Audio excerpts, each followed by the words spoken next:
ಬಾಗಲಕೋಟೆ ಜಿಲ್ಲೆ ಕಾಂಗ್ರೆಸ್ ಪಕ್ಷದ ರಾಜ್ಯ ಸರಕಾರದ ಮುಖ್ಯಮಂತ್ರಿಗಳಾದ ಸಿದ್ದರಾಮಯ್ಯನವರು ಸದ್ಯದಲ್ಲಿ ಸಚಿವ ಸಂಪುಟ ವಿಸ್ತರಣೆ ಹಾಗೂ ಪುನಾರಚನೆ ಮಾಡುತ್ತಿರುವುದರಿಂದ ಕುನಗುಂದ ವಿಧಾನಸಭಾ ಮತಕ್ಷೇತ್ರ ಹಾಗೂ ಉತ್ತರ ಕರ್ನಾಟಕವು ಸದಾ ತನ್ನ ಸೆರಗಿನಲ್ಲಿ ಬರ ಮತ್ತು ನೆರೆಹಾವಳಿ ಕೆಂಡವನ್ನು ಕಟ್ಟಿಕೊಂಡಿದ್ದರಿಂದ ಸಮಗ್ರ ಅಭಿವೃದ್ಧಿಗಾಗಿ ಹಾಗೂ ಈ ಭಾಗದಲ್ಲಿ ಕಾಂಗ್ರೆಸ್ ಪಕ್ಷವನ್ನು ಬಲಪಡಿಸುವ ನಿಟ್ಟಿನಲ್ಲಿ ಕುನಗುಂದ ಮತಕ್ಷೇತ್ರದ ಶಾಸಕ ವಿಜಯಾನಂದ ಕಾಶಪ್ಪನವರಿಗೆ ಉನ್ನತ ಸಚಿವ ಸ್ಥಾನಮಾನ ಕಲ್ಪಿಸಿಕೊಡಬೇಕೆಂದು ಆಗ್ರಹಿಸಿ ದಿನಾಂಕ ನವೆಂಬರ್ 19, 2025 ರಂದು ಮಧ್ಯಾಹ್ನ 1:30 ಕಾಂಗ್ರೆಸ್ ಪಕ್ಷದ ಹಿರಿಯ ಮುಖಂಡರಾದ ಶಿವಾನಂದ ಕಂಠೀರ ಅಧ್ಯಕ್ಷತೆಯಲ್ಲಿ ಹಾಗೂ ಇತರೆ ಕಾಂಗ್ರೆಸ್ ಪಕ್ಷದ ಹಿರಿಯ ಮತ್ತು ಯುವ ಮುಖಂಡರ ಉಪಸ್ಥಿತಿಯಲ್ಲಿ ಕುನಗುಂದ ಪಟ್ಟಣದ ಪ್ರವಾಸಿ ಮಂದಿರದಲ್ಲಿ ಸುದ್ದಿಗೋಷ್ಠಿ ಜರುಗಿತು. ಈ ಸುದ್ದಿಗೋಷ್ಠಿಯುದ್ದೇಶಿಸಿ ಅಧ್ಯಕ್ಷತೆ ವಹಿಸಿದ ಶಿವಾನಂದ ಕಂಠಿ ಮುಖಂಡರಾದ ಸಂಜೀವ ಜೋಶಿ ಹಾಗೂ ಬಸನಗೌಡಗೌಡರ, ಜೈನಸಾಬ ಹಗೇದಾಳ ಹಾಗೂ ಬಸವರಾಜ ಹೊಸಮನಿ ಹಾಗೂ ಪ್ರಭು ಇದ್ದಲಗಿರು ಮಾತನಾಡಿ, ಸುಮಾರು 50 ವರ್ಷಗಳಿಂದ ಬಡವರ ಬಂಧು, ದೀನದಲಿತರ ಆಶಾಕಿರಣ, ಶಿಕ್ಷಣ ಪ್ರೇಮಿ ಹಾಗೂ ಹಸಿರು ಕ್ರಾಂತಿಯ ಹರಿಕಾರ ಲಿಂಗೈಕ್ಯ ಸಚಿವರಾದ ಎಸ್.ಆರ್. ಕಾಶಪ್ಪನವರರ ಅಧಿಕಾರವಧಿಯಿಂದ ಪ್ರಸ್ತುತ ವಿಜಯಾನಂದ ಕಾಶಪ್ಪನವರವರ ಅಧಿಕಾರವರೆಗೂ ಕಾಶಪ್ಪನವರ ಕುಟುಂಬವು ಕಾಂಗ್ರೆಸ್ ಪಕ್ಷ ಬಿಟ್ಟು ಕದಲದೆ ರಾಜಕೀಯ ಕ್ಷೇತ್ರದಲ್ಲಿದ್ದುಕೊಂಡು ಬುದ್ಧ, ಬಸವತತ್ವ ಸಿದ್ಧಾಂತ ಹಾಗೂ ಡಾಕ್ಟರ್ ಬಾಬಾ ಸಾಹೇಬ್ ಅಂಬೇಡ್ಕರಿಂದ ರಚಿತ ಸಂವಿಧಾನದ ತತ್ವದಡಿಯಲ್ಲಿ ಸರ್ವಜನಾಂಗವು ಒಂದೇ ಕುಟುಂಬ ಮತ್ತು ಒಂದೇ ಜಾತಿಯೆಂದು ಸರ್ವರಿಗೂ ಸಮಪಾಲು ಸಮಬಾಳು ಕಲ್ಪಿಸಿದ್ದಾರೆ ಎನ್ನಲು. ಈ ಭಾಗದಲ್ಲಿ ವರ್ಷದ 12 ತಿಂಗಳು ಸದಾ ಬರಗಾಲಿರುತ್ತಿದ್ದ ಸಂದರ್ಭದಲ್ಲಿ ಲಿಂಗೈಕ್ಯ ಎಸ್.ಆರ್. ಕಾಶಪ್ಪನವರರು ಸ್ವತಃ ಅಣೆಕಟ್ಟಿನ ಗೇಟ್ಗಳು ತೆಗೆದು ನೀರು ಹರಿಸಿದ್ದು ಹಾಗೂ ಮರುಳೇತ ನೀರಾವರಿ ಯೋಜನೆ ಜಾರಿಗೆ ತಂದು ರೈತರ ಬಾಳನ್ನು ಹಸನಗೊಳಿಸಿದರು. ನಂತರ ಪ್ರಾಥಮಿಕ ಶಾಲೆಗಳಿಂದ ಹಿಡಿದು ಪದವಿವರೆಗಿನ ಕಾಲೇಜುಗಳು ಮತ್ತು ವಸತಿ ನಿಲಯಗಳು ಸ್ಥಾಪಿಸಿ ಬಡ ವಿದ್ಯಾರ್ಥಿಗಳಿಗೆ ನೆರವಾದರು.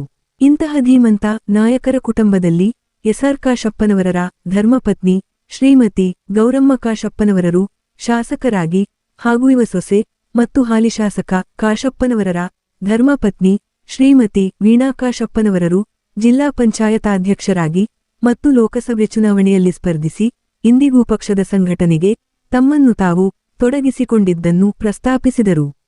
ನಂತರ ಕಾಂಗ್ರೆಸ್ ಪಕ್ಷದಿಂದ ರಾಜಕೀಯ ಕ್ಷೇತ್ರದ ಸೇವೆಯು ಕಾಶಪ್ಪನವರರ ಕುಟುಂಬಕ್ಕೆ ರಕ್ತಗತವಾಗಿ ಬಂದಿದ್ದರ ಬಗ್ಗೆ ಪ್ರಸ್ತಾಪಿಸಿದರು. ನಂತರ ಹಾಲಿ ಶಾಸಕ ವಿಜಯಾನಂದ ಕಾಶಪ್ಪನವರರು ತಮ್ಮ ಹಿಂದಿನ ಅಧಿಕಾರವಧಿಯಲ್ಲಿ ಏಷ್ಯಾದಲ್ಲಿಯೇ ಪ್ರಥಮೆನಿಸಿದ ಸುಮಾರು 786 ಕೋಟಿಯ ಇಸ್ರೇಲ್ ಮಾದರಿಯ ಹನಿನೀರಾವರಿ ಯೋಜನೆ ಜಾರಿ ಮಾಡಿಸಿದ್ದು, ನಂತರ ಕೇಂದ್ರದ ಬಿಜೆಪಿ ಸರ್ಕಾರವು ಮುಸ್ಲಿಂರ ವಿರುದ್ಧ ವಿವಾದಾತ್ಮಕ ಎನ್ಆರ್ಸಿ, ಎನ್ಆರ್ಐನಂತಹ ಕಾಯ್ದೆಗಳಿಗೆ ಜಾರಿಗೆ ಮುಂದಾದಾಗ ಇಲಕಲ್ಲನಿಂದ ವಿಜಯಪುರವರೆಗೂ 100 ಕಿಲೋಮೀಟರ್ ಪಾದಯಾತ್ರೆ ನಡೆಸಿ ಮುಸ್ಲಿಂ ಸಮಾಜ ಬಾಂಧವರ ಬೆನ್ನೆಲುಬಾಗಿ ನಿಂತು ವಿರೋಧಿಸಿದರು. ನಂತರ ಲಿಂಗಾಯತ ಪಂಚಮಸಾಲಿ ಸಮಾಜವನ್ನು ಒಗ್ಗೂಡಿಸುವಲ್ಲಿ ಹಾಗೂ ಟುಎ ಮೀಸಲಾತಿಗಾಗಿ ಕೂಡಲ ಸಂಗಮದಿಂದ ಬೆಂಗಳೂರವರೆಗೂ ಸುಮಾರು 720 ಕಿಲೋಮೀಟರ್ವರೆಗೆ ಪಾದಯಾತ್ರೆಯಿಂದ ಸಂಚರಿಸಿ ನಡೆಸಿದ ಹೋರಾಟ ಹಾಗೂ ಈ ಬಾರಿ ಚುನಾವಣೆಯಲ್ಲಿ 70,000 ಮುನ್ನಡೆ ಮತಗಳಿಂದ ಭಾರಿ ಬಹುಮತದೊಂದಿಗೆ ಗೆಲುವು ಸಾಧಿಸಿದ್ದಾರೆ. ಹಾಗಾಗಿ ಮುಖ್ಯಮಂತ್ರಿಗಳು ಡಿಸಿಎಂ ಡಿಕೆ ಶಿವಕುಮಾರರು ಹಾಗೂ ಕಾಂಗ್ರೆಸ್ ಪಕ್ಷದ ರಾಷ್ಟ್ರೀಯ ಅಧ್ಯಕ್ಷರಾದ ಮಲ್ಲಿಕಾರ್ಜುನ ಖರ್ಗೆಯವರು ಕೇವಲ ದಕ್ಷಿಣ ಭಾಗಕ್ಕೆ ಹೆಚ್ಚಿನ ಅನುದಾನ ಹಾಗೂ ರಾಜಕೀಯ ಸ್ಥಾನಮಾನ ನೀಡುವ ಮಲತಾಯಿ ಧೋರಣೆ ಕೈಬಿಟ್ಟು ಉತ್ತರ ಕರ್ನಾಟಕದ ಅಭಿವೃದ್ಧಿಗೆ ಹಾಗೂ ಈ ಭಾಗದಲ್ಲಿ ಪಕ್ಷದ ಸಂಘಟನೆಯ ಬಲವರ್ಧನೆಗೆ ಜನಪ್ರಿಯ ನಾಯಕರಾದ ವಿಜಯಾನಂದ ಕಾಶಪ್ಪನವರರಿಗೆ ಉನ್ನತ ಸಚಿವ ಸ್ಥಾನಮಾನ ನೀಡಬೇಕು. ಇರದಿದ್ದರೆ ಯಾವುದೇ ರೀತಿಯ ಉಗ್ರಸ್ವರೂಪದ ಹೋರಾಟ ಕೈಗೊಳ್ಳಲು ಹಿಂಜರಿಯುವುದಿಲ್ಲೆಂದು ಎಚ್ಚರಿಕೆ ನೀಡಿದರು. ಈ ಒಂದು ಸುದ್ದಿಗೋಷ್ಠಿಯಲ್ಲಿ ಯುವ ಮುಖಂಡರಾದ ತಿರುಪತಿ ಕುಷ್ಟಗಿ, ಮಹಾಂತೇಶ ಮಲಿಗಿಹಾಳರು ಸುದ್ದಿಗೋಷ್ಠಿಯ ವೇದಿಕೆಯಲ್ಲಿ ಉಪಸ್ಥಿತರಿದ್ದರು. Lokanayaka Kannada news bureau report Hungund. ಮಂತ್ರಿಗಿರಿ ಸಲುವಾಗಿ ಹೋರಾಟ ನಡೆದಿದೆ.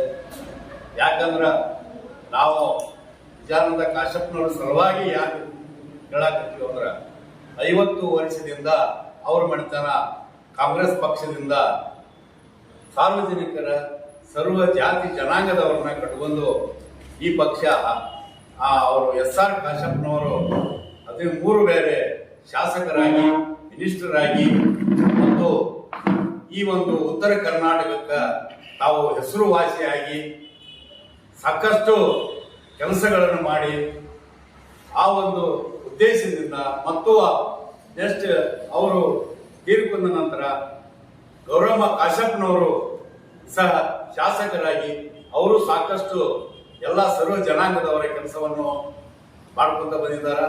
ಮತ್ತು ಜಿಲ್ಲಾ ಪರಿಷತ್ ಅವರು ವೀಣಾ ಕಾಶ್ಯಪ್ನವರ ಅಂದ್ರೆ ವಿಜಯಾನಂದ ಕಾಶ್ಯಪ್ನವರ ಧರ್ಮಪತ್ನಿ ಆದಂತ ವೀಣಾ ಕಾಶ್ಯಪ್ನವರು ಈ ಒಂದು ಸಮಾಜಕ್ಕೆ ಅವರು ಜಡ್ಪಿಯಲ್ಲಿ ಅಧ್ಯಕ್ಷರಾಗಿ ಬಾಗಲಕೋಟೆ ಜಡ್ಪಿ ಅಧ್ಯಕ್ಷರಾಗಿ ಸಾಕಷ್ಟು ಕೆಲಸಗಳನ್ನು ಮಾಡಿದ್ದಾರೆ. ಮತ್ತು ಈ ಹಿಂದೆ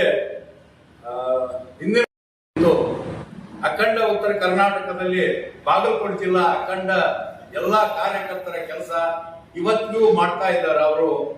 ಮತ್ತು ಯಾಕೆ ಒಂದು ನಾವು ವಿಜಯಾನಂದ ಕಾಶ್ಯಪ್ನವರು ಕೂಡ ಅಂತ ಹೇಳ್ತೀವಿ ಅಂದ್ರೆ ಒಂದು ಸರ್ವ ಜಾತಿ ಸರ್ವ ಜನಾಂಗ ಮತ್ತು ಇದೇ ಉದಾಹರಣೆ SR ಕಾಶ್ಯಪ್ನವರು ಬಿಜಾಪುರ ಜಿಲ್ಲೆಯಲ್ಲಿ ನಮ್ಮ ಉತ್ತರ ಕರ್ನಾಟಕದಾಗ ನೀರಿನ ಅಭಾವ ಇದ್ದು ಹೊತ್ತಿನಾಗ ಒಂದು ಗೇಟ್ ತೆಗೆದು ನೀರು ಬಿಟ್ಟು ಎಲ್ಲರಿಗೂ ನೀರು ಕುಡಿಸಿದಂತ ಕಾಶ್ಯಪ್ನವರ ಮಣಿತಾನ ಇದು. ಅವರ ಮಗನಾದಂತ ವಿಜಯಾನಂದ ಕಾಶ್ಯಪ್ನವರಿಗೆ ವಿಜಯಾನಂದ ಕಾಶ್ಯಪ್ನವರು ಸರ್ವ ಜಾತಿ ಅಂದ್ರೆ ಉದಾಹರಣೆ ಮೊನ್ನೆ ಇಲ್ಲೇ ಹುನಗುಂದದಿಂದ ಬಿಜಾಪುರ ಮಠ ಇಲ್ಕಲ್ದಿಂದ ಬಿಜಾಪುರ ಮಠ ಪಾದಯಾತ್ರೆ ಮಾಡಿ ಮುಸ್ಲಿಂ ಜನಾಂಗದ ಸತಿ ಅವ್ರ ಜೊತೆನೂ ಪಾದಯಾತ್ರೆ ಮಾಡಿದ್ರು. ಜನಾಂಗದವರ ಹೋರಾಟದಲ್ಲಿ ಪಾಲ್ಗೊಂಡ ಮತ್ತು ನಮ್ಮ ಒಂದು ಜಾತಿ ಪಂಚಮಶಾಲಿ ಜಾತಿ ಸಲುವಾಗಿ ಕೂಡಲ ಸಂಗಮದಿಂದ 720 ಕಿಲೋಮೀಟರ್ ಪಾದಯಾತ್ರೆ ಮಾಡಿ ಒಂದು ತಿಂಗಳಾನುಗಂಟೆ ಎಲ್ಲ ಪಾದಯಾತ್ರೆಯಲ್ಲಿ ಹಳ್ಳಿಗೆ ಮತ್ತು ತಾಲೂಕು ಮಟ್ಟ ಎಲ್ಲ ಮಾಡಿ ಬೆಂಗಳೂರು ತಲುಪಿ ಸಾಕಷ್ಟು ಬಿಜೆಪಿ ಸರ್ಕಾರ ಇತ್ತವಾಗ ಸಾಕಷ್ಟು ಕಷ್ಟಗಳನ್ನು ಕೊಟ್ಟರು ಈ ಪಾದಯಾತ್ರೆ ನಿಲ್ಲಿಸ್ಬೇಕಂತ ಹೇಳಿ. ಅಂತ ಕಷ್ಟಗಳಲ್ಲಿ ಹೋರಾಡಿ ಸಾಕಷ್ಟು ತಮ್ಮ ತ್ರಾಸುಗಳನ್ನು ಪಟ್ಟು ಈ ಒಂದು ನಮ್ಮ ಪಂಚಮಸಾಲಿ ಸಮಾಜಕ್ಕೂ 2A ಮೀಸಲಾತಿ ಸಲುವಾಗಿ ಸಾಕಷ್ಟು ಪ್ರಯತ್ನ ಮಾಡಿದಂತ ಒಬ್ಬ ವ್ಯಕ್ತಿ. ಮತ್ತು ಎಲ್ಲಾ ಜನಾಂಗಕ್ಕೂ ಸಭಾಭವನ ಮಂಗಲ ಭವನ ಎಲ್ಲವುಗಳನ್ನು ಅವಕಾಶ ಮಾಡಿದಂತ ವ್ಯಕ್ತಿ. ಇನ್ನು ನಮ್ಮ ಉತ್ತರ ಕರ್ನಾಟಕದಲ್ಲಿ ಮತ್ತು ಅಖಂಡ ಕರ್ನಾಟಕದಲ್ಲಿ ನಮ್ಮ ಒಂದು ಪಂಚಮಸಾಲಿ ಜಾತಿಯ ಜನಾಂಗಗಳನ್ನು ಕೂಡಿಸಿ 10 ಲಕ್ಷ ಗಂಟೆ ಜನಾಂಗಗಳನ್ನು ಕೂಡಿಸಿ ಇದೇ ಬೆಂಗಳೂರಿನಲ್ಲಿ ಬಿಜೆಪಿ ಸರ್ಕಾರ ಇದ್ದಾಗಲೂ ಸಹಿತ ಅವ್ರ ಜೋಡಿ ಇವತ್ತು ಹೋರಾಡಿ ಇದೇ ಬೆಂಗಳೂರಿನಲ್ಲಿ 10 ಲಕ್ಷ ಜನ ಕೂಡಿಸಿ ನಮ್ಮ 2A ಮೀಸಲಾತಿ ಕೇಳಿದಂತ ಇದು ಉತ್ತರ ಕರ್ನಾಟಕದ ಗಂಡು ಅಂದ್ರೆ ತಪ್ಪಾಗಕ್ಕಿಲ್ಲ. ಅಂತ ವ್ಯಕ್ತಿಗೆ ಈ ಒಂದು ನಮ್ಮ ಉತ್ತರ ಕರ್ನಾಟಕ ಸಾಕಷ್ಟು ಬೆಳವಣಿಗೆ ಆಗುತ್ತ ಯುವ ನಾಯಕ ಅದನ. ಅದಕ್ಕೆ ತಮ್ಮಲ್ಲಿ ನಾನು CM ಅವರಾದಂತ ಸಿದ್ದರಾಮಯ್ಯ ಸಾಹೇಬರಿಗೆ ಮತ್ತು ನಮ್ಮ ಪಾರ್ಟಿ ಅಧ್ಯಕ್ಷರಾದಂತ DK ಶಿವಕುಮಾರ್ ಸಾಹೇಬರಿಗೆ ಮತ್ತು ನಮ್ಮ ಹೈಕಮಾಂಡ್ಗೆ ನಾನು ನಮ್ಮ ಹುನಗುಂದ ತಾಲೂಕಿನ ವತಿಯಿಂದ ಸರ್ವ ಜನಾಂಗದ ವತಿಯಿಂದ ಅವರಿಗೆ ನಾವು ಕೈ ಮುಗಿದು ಕೇಳ್ತೀವಿ, ನಮಗ ಮಂತ್ರಿಗಿರಿ ಕೊಡ್ರಿ ಅಂತ ಹೇಳಿ. ಇಲ್ಲ ಅಂದರೆ ನಾವು ನಮ್ಮ ಸರ್ವ ಜಾತಿ ಜನಾಂಗದವರು ಹೋರಾಟವನ್ನು ಮಾಡಲು ಸಹ ಸಿದ್ಧರಿದ್ದೇವೆ.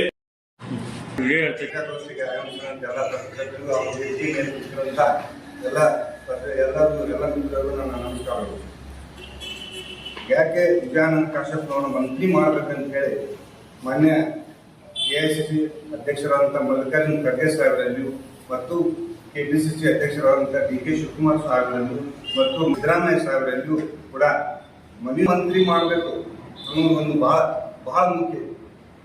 ಪಕ್ಷ 1999 ಯಾವಾಗಲೂ ಕೂಡ ಹಿಂದಿನ ದಿನದಲ್ಲಿ ಮಾನ್ಯ ದಿವಂಗತ SR ಕಾಶ್ಯಪ್ನವರು ಇದ್ದಾಗ ರಾಜಶೇಖರ ಮೂರ್ತಿ ಅವರು ನಮ್ಮ ಪಕ್ಷವನ್ನು ಬಿಟ್ಟರು. ಅವಾಗ ಆ ರಾಜಶೇಖರ ಮೂರ್ತಿ ಅವರು ಪಕ್ಷವನ್ನು ಬಿಟ್ಟಾಗ ಲಿಂಗಾಯತ ಸಮಾಜವನ್ನು ಗಟ್ಟಿಯಾಗಿ ಹಿಡಿದಂತ ಏಕೈಕ ವ್ಯಕ್ತಿ ಅಂದ್ರೆ ನಮ್ಮ ದಿವಂಗತ SR ಕಾಶ್ಯಪ್ನವರು. ಪಕ್ಷ ಬಲಾಢ್ಯವಾಗಿ ಬೆಳಿಬೇಕಾದ 99 ಚುನಾವಣೆ ಪಕ್ಷ ಅಧಿಕಾರಕ್ಕೆ ಬಂತು. ಅದರದ್ದು ಒಂದು ಶ್ರೇಯಸ್ಸು ದಿವಂಗತ SR ಕಾಶ್ಯಪ್ನವರು. ರಾಜಶೇಖರ ಮೂರ್ತಿ ಅವರು ಲಿಂಗಾಯತರು ಹೊರಗೆ ಹೋಗ್ಬಿಡೋದು ಅವ್ರನ್ನ ಲಿಂಗಾಯತರನ್ನು ಗಟ್ಟಿಯಾಗಿ ಹಿಡಿಯುವಂಥದ್ದು ಅವಾಗಿನ ಕಾಲಕ್ಕೆ ಬಹಳ ಒಂದು ಒಳ್ಳೆಯ ಒಂದು ಧೀಮಂತ ನಾಯಕರು ನಮ್ಮ ಎಸ್ ಆರ್ ಕಾಶಪ್ಪನ ಇದ್ರು ಅಂತ ಹೇಳಿ ಎಲ್ಲ ಲಿಂಗಾಯತರು ಹಿಡ್ಕೊಂಡು ಆ ಪಕ್ಷಕ್ಕೆ ಮರಳಿ ಎಸ್ ಎಂ ಕೃಷ್ಣ ಸರ್ಕಾರ, ಎಸ್ ಎಂ ಕೃಷ್ಣ ಅವರು ಸಿಎಂ ಆದ್ಮೇಲೆ ನಮ್ಮ ಸಾಹೇಬರು ಕೂಡ ಮಂತ್ರಿ ಆದ್ರು. ಮುಂದೆ ಇದೇ ಕಾಲಘಟ್ಟದಲ್ಲಿ 2020 ಜನಪ್ರಿಯ ಶಾಸಕರಾದಂತ ಎಸ್ ಆರ್ ಕಾಶಪ್ಪನವರು, ವಿಜಯಾನಂದ ಕಾಶಪ್ಪನವರು 23 ಚುನಾವಣೆ ಒಳಗೆ ಏನ್ ಮಾಡಿದ್ರು ಅಂದ್ರೆ ಎಲ್ಲ ಲಿಂಗಾಯತ ಸಮುದಾಯವನ್ನು ಪಂಚಮಶಾಲೆಯನ್ನು ಕರ್ಕೊಂಡು ಕೂಡಲ ಸಂಘದಿಂದ ಬೆಂಗಳೂರಿಗೆ ಹೋಗಿ ಪಾದಯಾತ್ರೆ ಮಾಡಿದ್ರು, ಮೀಸಲಾತಿ ಹೋರಾಟ ಮಾಡಿದ್ರು. ಗಟ್ಟಿಯಾಗಿ ಆ ಲಿಂಗಾಯತ ಜನರನ್ನು ಗಟ್ಟಿಯಾಗಿ ಹಿಡಿದು ಮತ್ತೆ ಮರಳಿ 23ಕ್ಕೆ ಚುನಾವಣೆ ಒಳಗೆ ಕಾಂಗ್ರೆಸ್ ಪಕ್ಷ ಜಯಬೇರಿ ಬಾರಿಸಲಿಕ್ಕೆ ಅವರಿಗೆ ಮೂಲ ಕಾರಣ ಅಂತ ಹೇಳಿಕ್ಕೆ ನಾನು ಇಚ್ಛಪಡ್ತೀನಿ. ಎರಡನೇದು ಅಂತಂದ್ರೆ 99ರ ಚುನಾವಣೆ ಒಳಗೆ ಎಸ್ ಎಂ ಕೃಷ್ಣ ಸರ್ಕಾರ ಇದ್ದಾಗ ಡಿ ಕೆ ಶಿವಕುಮಾರ್ ಅವರಂತ ಒಬ್ಬ ಯಂಗ್ ಲೀಡರ್ಸ್ ಅನ್ನ, ಪ್ರಭಾವಿ ಲೀಡರ್ನ ಮಂತ್ರಿ ಮಾಡಿದ್ರು. ಆ 99 ಎಸ್ ಎಂ ಕೃಷ್ಣ ಸರ್ಕಾರ ಆಯ್ತು. 99 ಚುನಾವಣೆಗಳು ಡಿ ಕೆ ಶಿವಕುಮಾರ್ ಅವರನ್ನ ಕೊಟ್ಟರು. ಅವ್ರು ಕೊಟ್ಟ ಮೇಲೆ ಪಕ್ಷ ಬಲಾಢ್ಯ ಆಗತ್ತೆ. ಅದೇ ಒಂದು ಸ್ಟೇಟಸ್ ನೊಳಗೆ ಅದೇ ಒಂದು ರಚನಾತ್ಮಕ ಆದಂತ ಕಾರ್ಯಕರ್ತರನ್ನು ಹಿಡಿದಿಟ್ಟುವಂತ ಶಕ್ತಿಯನ್ನ ನಮ್ಮ ವಿಜಯಾನಂದ ಕಾಶಪ್ಪನವರು ಸಂಘಟನೆಯೊಳಗೆ ಚತುರವರು. ಅವರು ಕೂಡ ವಿದ್ಯಾರ್ಥಿ ಸಂಘಟನೆಯಿಂದ, ಯೂತ್ ಕಾಂಗ್ರೆಸ್ ಸಂಘಟನೆಯಿಂದ ಮತ್ತು ಅವರ ಮನೆತನದ 50 ವರ್ಷದ ಕಾಶಪ್ಪನವರ ಮನೆತನದ ಬಳವಳಿಯಾಗಿ ಬಂದಂತ ಬ್ಲಡ್ ಮತ್ತು ಸಂಘಟನಾತ್ಮಕ ಶಕ್ತಿ ಅವರಲ್ಲಿ ಕೊಡಬೇಕಂತ ಹೇಳಿಕ್ಕೆ ನಾನು ಇಚ್ಛಪಡ್ತೀನಿ. ಅದು ಘಂಟಾಘೋಷವಾಗಿ ನಮ್ಮೆಲ್ಲರ ಎಲ್ಲ ಜಾತಿಯ ಸಮುದಾಯಗಳ ಎಲ್ಲರ ಒಕ್ಕೂರವಾಗಿ ಕೊಡಲೇಬೇಕೆಂಬಂತ ಗಟ್ಟಿ ಧ್ವನಿಯಿಂದ ನಿಮ್ಮ ಪಕ್ಷ ಕರ್ನಾಟಕದಿಂದ ಮತ್ತು ಸಿದ್ದರಾಮಯ್ಯ ನಾನು ಹೇಳಿಕೆ ಇಚ್ಛಪಡ್ತೀನಿ. ಇನ್ನೊಂದು ಲಿಂಗಾಯತರು ನಮ್ಮ ಕಾಂಗ್ರೆಸ್ ಪಕ್ಷದ ಜೊತೆ ಇಲ್ಲ ಅಂತ ಹೇಳಿ ಒಂದು ಕಳಂಕ ಇತ್ತು. ಆ ಕಳಂಕವನ್ನು 99 ಹೋಗ್ಲಾಡಿಸಿದ್ದಾರೆ. 23ರಲ್ಲೂ ಕೂಡ ಈ ಮಾನ್ಯ ವಿಜಯಾನಂದ ಕಾಶಪ್ಪನವರು ಆ ಕಳಂಕವನ್ನ ದೂರ ಮಾಡಿದ್ದಾರೆ. ಇಂಥ ಗಟ್ಟಿಯಾದಂತ ಒಬ್ಬ ಯುವಕ ನೀವು ಮಂತ್ರಿಗಿರಿಯನ್ನು ಕೊಡಲಿಲ್ಲ ಅಂದ್ರೆ ಕಾಂಗ್ರೆಸ್ ಪಕ್ಷ ಮುಂದಿನ ದಿನಮಾನಗಳಲ್ಲಿ ಬಹಳ ಆ ಪಕ್ಷಕ್ಕೆ ಡ್ಯಾಮೇಜ್ ಆಗ್ತದೆ ಅಂತ ಹೇಳಿ ನಮ್ಮ ಒಂದು ಭಾವನೆ. ಕಾಂಗ್ರೆಸ್ ಪಕ್ಷವೇ ಬರ್ತದೆ ಅಂತ ಹೇಳಿಕ್ಕೆ ನಾನು ಇಚ್ಛಪಡ್ತೀನಿ. ಇಂಥ ಒಂದು ಸೂಕ್ಷ್ಮವಾದ ಗಮನತೆಯನ್ನ ಮಾನ್ಯ ಈ ಒಂದು ಲಿಂಗಾಯತರ ಸಂಘಟನೆ ಮಾಡಕ್ ಅವರೇ ಕಾರಣೀಭೂತರು ಮತ್ತು ಈ ಒಂದು ಸರ್ಕಾರ ಬರಾಕ ಅವ್ರದ್ದು ಒಂದು ಪಾತ್ರ ಐತೆ ಅಂತೇಳಿ ಹೇಳಕ್ ಇಷ್ಟ. ಟೋಟ್ಲಿ ಅವ್ರ ಫ್ಯಾಮಿಲಿ ಸಾಹೇಬ್ ಪ್ರೋತ್ಸಾಹ ಇಟ್ಕೊಂಡು ಇದುವರೆಗೆ ಎಲ್ಲ ಸಮಾಜವನ್ನು ಒಗ್ಗೂಡಿಸ್ಕೊಂಡು ಸಂಘಟಿಸಕ್ಕೆ ಕಾಶಪ್ಪ ಐತಿ. ಕಾಶಪ್ಪ ಅಂದ್ರೆ ಮಿನಿಸ್ಟ್ರಿ ಕೊಟ್ರ ಅಂದ್ರೆ 2022ರಲ್ಲಿ ಮತ್ತೆಲ್ಲ ಯುವಕರು ಒಗ್ಗಟ್ಟಾಗಿ ಪಕ್ಷ ಸಂಘಟನೆ ಮಾಡಿ ಕಾಂಗ್ರೆಸ್ ಪಕ್ಷ ಅಧಿಕಾರ ಶಕ್ತಿ ಅವ್ರ ಹತ್ರ ಐತಿ. ಎಲ್ಲ ಟೋಟ್ಲಿ ಒಂದಲ್ಲ ಆಯ್ಕೊಂಡು ಹೇಳ್ತಂದ್ರೆ ಕಾಶಪ್ಪನಿಗೆ ಸಚಿವ ಸ್ಥಾನ ಕೊಟ್ಟರು ಪಕ್ಷ ಸಂಘಟನೆ ಆಗುತ್ತೆ. ಮಂತ್ರಿಗಳಾಗಬೇಕನ್ನುವಂತ ಮಹಾದೊಡ್ಡ ಕೆಲಸವನ್ನು ಇಟ್ಕೊಂಡು ಇದುವರೆಗೆ ಬಂದಿದ್ದೇವೆ. ಕಾರಣ ಕಾಂಗ್ರೆಸ್ ಪಕ್ಷದ ಹೈಕಮಾಂಡ್ ಅಲ್ಲಿ ನಾವೆಲ್ಲ ಹುಣಸೂರು ತಾಲೂಕಿನ ಸರ್ವ ಸಮಾಜದ ಮುಖಂಡರುಗಳು ವಿನಂತಿಸಿಕೊಳ್ಳುವುದೇನಂದ್ರ ದಿಟ್ಟ ನಾಯಕ ಮತ್ತು ಹೋರಾಟಗಾರರು, ಸರ್ವ ಸಮಾಜದ ಬಗ್ಗೆ ಅಪಾರವಾದಂತ ವಿಶ್ವಾಸ ನಂಬಿಕೆಯನ್ನು ಇಟ್ಟಂತವರು ಈ ಕ್ಷೇತ್ರಕ್ಕೆ ಹನಿ ನೀರಾವರಿ ಅಂತ ಯೋಜನೆಯನ್ನು ತಂದು ಈ ಕ್ಷೇತ್ರವನ್ನು ಅತಿ ಹಿಂದುಳಿದಂತ ಪ್ರದೇಶವನ್ನು ಅಭಿವೃದ್ಧಿ ಮಾಡುವಲ್ಲಿ ಅವರು ಹೆಚ್ಚು ಒತ್ತು ಕೊಟ್ಟಿದ್ದಾರೆ. ಅದರ ಜೊತೆಗೆ ಇವತ್ತು ಪರಿಶಿಷ್ಟ ಜಾತಿ ಪರಿಶಿಷ್ಟ ಜನಾಂಗದ ಅಪಾರವಾದಂತ ಕಾಳಜಿ ಮತ್ತು ಅವ್ರ ಮೇಲೆ ಇರುವಂತ ಪ್ರೀತಿ ಗೌರವವನ್ನು ಇಟ್ಕೊಂಡು ಅತಿ ಹೆಚ್ಚು ಕ್ಷೇತ್ರದಲ್ಲೇ ನಮ್ಮ ಏನು ಬಾಗಲಕೋಟೆ ಮತಕ್ಷೇತ್ರದಲ್ಲಿ ಹೆಚ್ಚು ಅಂತರದ ಮತಗಳಿಂದ ಗೆದ್ದಂತ ಮಹಾನ್ ನಾಯಕರು. ಕಾರಣ ಅವರಲ್ಲಿ ಒಂದು ಕೆಚ್ಚದೆ ಇದೆ. ಈ ಕ್ಷೇತ್ರಕ್ಕೆ ಏನಾದರೂ ಒಂದು ಅಭಿವೃದ್ಧಿ ಮಾಡಬೇಕು, ನಾನು ಒಂದು ಮಾದರಿ ಕ್ಷೇತ್ರವನ್ನು ಮಾಡಬೇಕು, ನನಗೆ ಸಂಗಮನಾಥ ಆಶೀರ್ವಾದ ಮಾಡಿದ್ರೆ ನಾನು ಏನಾದರೂ ಮಂತ್ರಿ ಆದ್ರೆ ಈ ಕ್ಷೇತ್ರಕ್ಕೆ ಹೊಸ ಒಂದು ದಿಕ್ಸೂಚಿಯನ್ನು ತರ್ತೀನಂತ ಬಹಳ ಒಂದು ಆಶಯವನ್ನು ಇಟ್ಕೊಂಡಾರ. ಸನ್ಮಾನ್ಯ ಖರ್ಗೆಜಿಯವರಲ್ಲಿ ಹಾಗೂ ಸನ್ಮಾನ್ಯ ಮುಖ್ಯಮಂತ್ರಿಯಲ್ಲಿ ಡಿ ಕೆ ಶಿವಕುಮಾರ್ ಅವರಲ್ಲಿ ನಾವು ವಿನಂತಿಸಿಕೊಳ್ಳುವುದೇನೆಂದ್ರೆ ಜಾತ್ಯತೀತ ನಾಯಕ ಮತ್ತು ನೇರ ಮತ್ತು ದಿಟ್ಟ. ಇವತ್ತು ಯಾವುದಾದರೂ ಪ್ರತಿ ಸ್ಪರ್ಧಿಗೆ ಉತ್ತರ ಕೊಡುವ ಏಕೈಕ ನಾಯಕ ಉತ್ತರ ಕರ್ನಾಟಕದಲ್ಲಿ ಯಾರಾದರೂ ಇದ್ರೆ ಅದು ವಿಜಯಾನಂದ ಕಾಶಪ್ಪನವರಂತ ನಾವು ಹೆಮ್ಮೆಯಿಂದ ಹೇಳ್ತಾ ಇದ್ದೀವಿ. ನಮ್ಮ ಹುಣಗೂರು ಮತಕ್ಷೇತ್ರದ ಅಭಿವೃದ್ಧಿಗಾಗಿ ಸಾಕಷ್ಟು ಎಸ್ ಆರ್ ಕಟ್ಟಿಯವರಾದಂತ ಮುಖ್ಯಮಂತ್ರಿಗಳಾಗಿದ್ದಾರೆ, ನಾಗರಾಳ್ ಅವರಾಗಿದ್ದಾರೆ, ಹಲವಾರು ನಾಯಕರುಗಳು ಈ ಕ್ಷೇತ್ರಕ್ಕೆ ಒಂದು ವರದಾನವಾಗಿ ಬಂದಂತ ಮಂತ್ರಿ ಸ್ಥಾನ. ತದನಂತರ ಈಗ ಸುಮಾರು ವರ್ಷಗಳಿಂದ ಇಲ್ಲಿ ಯಾವುದೇ ರೀತಿಯ ಅಧಿಕಾರ ಸಿಕ್ಕಿಲ್ಲ. ಸನ್ಮಾನ್ಯ ಮುಖ್ಯಮಂತ್ರಿ ಅವರಲ್ಲಿ ನಾವು ವಿನಂತಿಸಿಕೊಳ್ಳುವುದೇನಂದ್ರೆ ಅವರಿಗೆ ನೀವು ಮಂತ್ರಿ ಸ್ಥಾನ ಕಡ್ಡಾಯವಾಗಿ ಕೊಡ್ಬೇಕಂತ ಅವರಲ್ಲಿ ನಾವು ವಿನಂತಿಸಿಕೊಳ್ತೀವಿ. ಸೂಕ್ಷ್ಮವಾದಂತ ಗಮನ ಇವೆಲ್ಲ ಇವನ್ನ ಸೂಕ್ಷ್ಮವಾದಂತ ಒಂದು ವಿಷಯಗಳನ್ನ ಸ್ವಲ್ಪ ನಾವು ಕೂಲಂಕಷವಾಗಿ ಹೊರಗಡೆ ಮಾಡಿದ್ರೆ ಎಐಸಿಸಿ ಅಧ್ಯಕ್ಷರನ್ನು ನಮ್ಮಲ್ಲಿ ಮನವಿಯನ್ನ ಮಾಡ್ಕೋತಾ ಇದ್ದೀನಿ. ಮಲ್ಲಿಕಾರ್ಜುನ ಖರ್ಗೆ ಸಾಹೇಬ್ರಿಗೆ ನಮ್ಮೆಲ್ಲ ಸೀನಿಯರ್ ಆಗಿ ದೊಡ್ಡವರು, ನಮ್ಮೆಲ್ಲ ಹಿರಿಯರು, ಅವ್ರಿಗೆಲ್ಲ ದಯವಿಟ್ಟು ತಮ್ಮ ಒಂದು ಮುತುವರ್ಜಿ ವಹಿಸಿ ಅವ್ರಿಗೊಂದು ಮಂತ್ರಿ ಸೀಟನ್ನು ಕೊಡಬೇಕಂತ ಹೇಳಿ ತಮ್ಮಲ್ಲಿ ಕೇಳ್ಕೊಳ್ತಾ ಇದ್ದೀನಿ. ಯಾಕಂದ್ರೆ ಏನು ಇಂಥ ಒಂದು ಯುವಕರನ್ನ ಕಾಣಿಕಾಗಿ ಕೊಡಬೇಕು. ಮನುಷ್ಯ ಆ ಗಿಡಕ್ಕೆ ಹೆಂಗ್ ಟಾಣಿ ಕೊಡ್ತೀರಿ ಹಂಗೆ ಟಾಣಿ ತಯಾರು ಕೊಡ್ರಂದ್ರೆ ಆ ಪಕ್ಷನು ಕೂಡ ವೃದ್ಧಿ ಆಗುತ್ತೆ, ಆ ಪಕ್ಷ ಗಟ್ಟಿ ಆಗುತ್ತೆ ಅಂತ ಹೇಳಿ ಇಲ್ಲ. ಒಂದೇ ಮಾತು ಹೇಳ್ಬೇಕಪ್ಪ ಅಂತಂದ್ರ ವಿಜಯಾನಂದ ಕಾಶ್ಯಪ್ನವರಂತ ನಾಯಕರು ನಮ್ಮ ಉತ್ತರ ಕರ್ನಾಟಕದೊಳಗ ಯಾರು ಇಲ್ಲ ಅಂತ ನಾಯಕರು. ಯಾಕಂತಂದ್ರ ಒಂದು ನೋಡಿ, ಜಾತಿಯಿಂದ ದೊಡ್ಡ ನಾಯಕರು, ಆಮೇಲೆ ಎಲ್ಲ ಜಾತಿಯ ಸರ್ವ ಜಾತಿಯ ನಾಯಕರು ಅವರೇ. ಜಾತಿ ಅಂತಂದ್ರೆ ಒಂದ ಜಾತಿ ಮಾಡಿದವರು ಅಲ್ಲ ಅವರು. ಆ ಎಲ್ಲಾ ಜಾತಿ ನಮ್ಮ ಜಾತಿ ಜೊತೆ ಎಲ್ಲ ಉಳಿದ ಎಲ್ಲಾ ಜಾತಿಯನ್ನು ಒಂದೇ ಸಮನಾಗಿ ನೋಡ್ತಕ್ಕಂತ ವ್ಯಕ್ತಿಯಪ್ಪ ಅಂತಂತಂದ್ರ ಡಾಕ್ಟರ್ ವಿಜಯಾನಂದ ಕಾಶ್ಯಪ್ನವರು. ಇಂಥವ್ರಿಗೆ ನಮ್ಮ ಇಲ್ಲಿ ಈ ಸಲ ಮಾನ್ಯ ಎಐಸಿಸಿ ಅವರಾಗಲಿ, ಹೈಕಮಾಂಡ್ ಆಗಲಿ, ಮುಖ್ಯಮಂತ್ರಿಗಳಾಗಲಿ, ಡಿ.ಕೆ. ಶಿವಕುಮಾರ್ ಸಾಹೇಬ್ ಅಧ್ಯಕ್ಷರಾಗಲಿ, ಅವ್ರು ಕೇಳ್ಕೊಳ್ಳೋದು ಇಷ್ಟೇ, ಈ ಭಾಗದಾಗ ಹೆಚ್ಚಿನ ಸಂಘಟನೆ ಕಾಂಗ್ರೆಸ್ ಪಕ್ಷ ಬಲಗೊಳ್ಳಬೇಕಾದ್ರ ಅವ್ರ ಮಂತ್ರಿ ಸ್ಥಾನ ಕೊಡ್ಲೇಬೇಕು. ನಮ್ಮ ಉತ್ತರ ಕರ್ನಾಟಕದೊಳಗ ಎಲ್ಲಾ ಅಭಿವೃದ್ಧಿ, ನಮ್ಮ ಉತ್ತರ ಕರ್ನಾಟಕ ಅಭಿವೃದ್ಧಿ ಆಗ್ಬೇಕಾದ್ರ ಅವರ ಒಂದು ಮಂತ್ರಿಗಿರಿ ಬೇಕೇ ಬೇಕು. ಅದಕ್ಕಾಗಿ ಇಲ್ಲಿ ಬಹಳ ದಿನದ ಇಲ್ಲಿ ಉತ್ತರ ಕರ್ನಾಟಕ ಎಷ್ಟು ಹಿಂದುಳಿದಂತಂದ್ರ ಎಲ್ಲವೂ ದಕ್ಷಿಣ ಕರ್ನಾಟಕಕ್ಕನ ಎಲ್ಲ ಇದು ಆಗಿ ಅಲ್ಲೇ ಎಲ್ಲ ಅಮೌಂಟ್ ಹೋಗಿ ಎಲ್ಲ ಅಭಿವೃದ್ಧಿ ಅಲ್ಲೇ ಆಗಕತ್ತೇವ. ನಮ್ಮ ಉತ್ತರ ಕರ್ನಾಟಕ ಅಭಿವೃದ್ಧಿ ಆಗ್ಬೇಕಾದ್ರ ಡಾಕ್ಟರ್ ವಿಜಯಾನಂದ ಕಾಶ್ಯಪ್ನವರು ಮಂತ್ರಿ ಆದ್ರೆ ಮಾತ್ರ ಸಾಧ್ಯ ಅಂತ ಹೇಳಿಕೆ ನಾನು